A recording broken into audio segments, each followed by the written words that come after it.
Hi friends, எல்லோருக்கும் வணக்கம். இன்றைக்கி என்ன டிஷ் பார்க்க போகிறீங்கன்னா, சன்னா தால் வச்சு எப்படி கிரேவி பண்ணலான்னு பார்க்கலாம். Easy recipe. வாங்க வீடியோக்குள்ளே போகலாம்.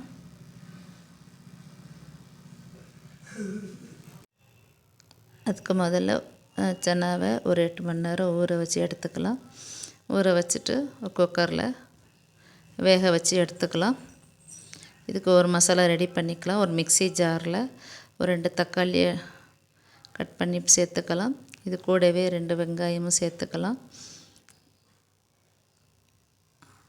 1 டீஸ்பூன் சோம்பு சேர்த்துக்கலாம். ஒரு 2 துண்டு இஞ்சி சேர்த்துக்கலாம். ஒரு 5-6 பூண்டு பல் சேர்த்துக்கலாம். சேர்த்துட்டு அது மையாக அரைச்சி எடுத்து வச்சுக்கலாம். இது சப்பாத்திக்கு ரொம்ப டேஸ்ட்டாக இருக்கும். பூரிக்கும் வச்சு சாப்பிட்லாம், அருமையாக இருக்கும்.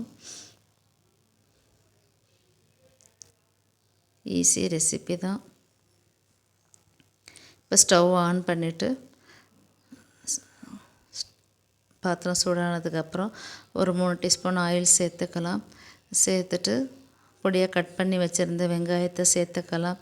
இதையும் ஒரு கண்ணாடி பதத்தில் வதக்கி எடுத்துட்டு இது கூடவே 1 டீஸ்பூன் காஷ்மீரி தூள், 1/4 டீஸ்பூன் மிளகாய்த்தூள் சேர்த்துக்கலாம். சேர்த்துட்டு நல்லா வதக்கி எடுத்துக்கலாம். இது கூடவே 1 டீஸ்பூன் கரம் மசாலா சேர்த்துக்கலாம். சேர்த்துட்டு நல்லா வதக்கி எடுத்துக்கலாம். இப்போ அரைச்சி வச்சிருந்த பேஸ்ட்டையும் சேர்த்து நல்லா கலந்து எடுத்துக்கலாம். நல்லா கலந்ததுக்கப்புறம் மூடி போட்டு ஒரு 5 நிமிஷம் வெந்து வரட்டும். வேக வச்ச கொண்டக்கடலையை சேர்த்துக்கலாம். சேர்த்துட்டு நல்லா கலந்து எடுத்துக்கலாம். கலந்ததுக்கப்புறம் 1 டீஸ்பூன் சன்னா மசாலா 1 டீஸ்பூன் சேர்த்துக்கலாம். தேவைக்கேற்ப உப்பு சேர்த்துக்கலாம்.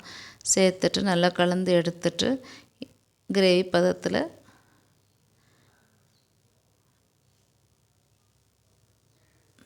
இருக்கட்டும். இப்போ இதை மூடி போட்டு ஒரு 10 நிமிஷம் நல்லா வெந்து வரட்டும். சூப்பராக ரெடி ஆயிடுச்சு. இது கூடவே பொடியாக கட் பண்ணி வச்சுருந்த மல்லி இலைகளை சேர்த்துக்கலாம். இந்த வீடியோ பிடிச்சிருந்தால் லைக் பண்ணுங்கள், ஷேர் பண்ணுங்கள், கமெண்ட் பண்ணுங்கள், சப்ஸ்கிரைப் பண்ணிக்கோங்க. ஓகே, பாய்.